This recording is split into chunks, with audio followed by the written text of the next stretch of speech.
Bon, la côte chalonnaise, pour moi, c'est un petit peu toute ma vie, en fait, hein. C'est un flashback incroyable sur ma jeunesse, puisque mon papa médecin m'emmenait dans toute la côte chalonnaise quand il faisait des visites. J'étais des fois dans la voiture et on allait à Mercurey, on allait à Rully, on était dans la région et c'était les vins qui ont bercé clairement les repas de famille pendant de nombreuses années. Donc on s'est nourri un petit peu de toute cette diversité, de cette richesse. J'ai même mon beau-père, je me rappelle, qui est architecte, qui ramenait très régulièrement des vins de la cave de Bussy, parce qu'il y voyait une des meilleures caves de la région. Donc c'est d'abord des souvenirs d'enfance qui remontent d'assez loin, et puis surtout des plaisirs familiaux très intéressants.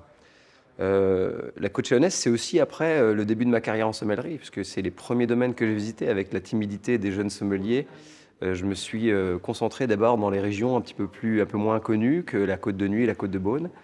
Et j'ai souvenir de grandes visites, beaucoup d'émotions à Givry, à Rully, des gens avec le cœur sur la main et surtout déjà une émulation intéressante autour de cette région qui commençait à se réorganiser, qui sortait d'une production un petit peu plus importante, qui remettait en valeur ses terroirs, donc très intéressante. Puis aujourd'hui, ben, sincèrement, c'est la région en Bourgogne que je préfère visiter parce que je crois qu'elle n'a jamais été aussi dynamique qu'aujourd'hui. Je suis profondément convaincu que la côte chalonnaise a quelque chose d'incroyable à écrire dans la partition des grands vins de Bourgogne. Mais il y a une chose qui est certaine, c'est que c'est elle qui offre aujourd'hui les meilleurs rapports prix-plaisir dans la région. Chapeau au vigneron de Bussy pour la collection Mille Buts.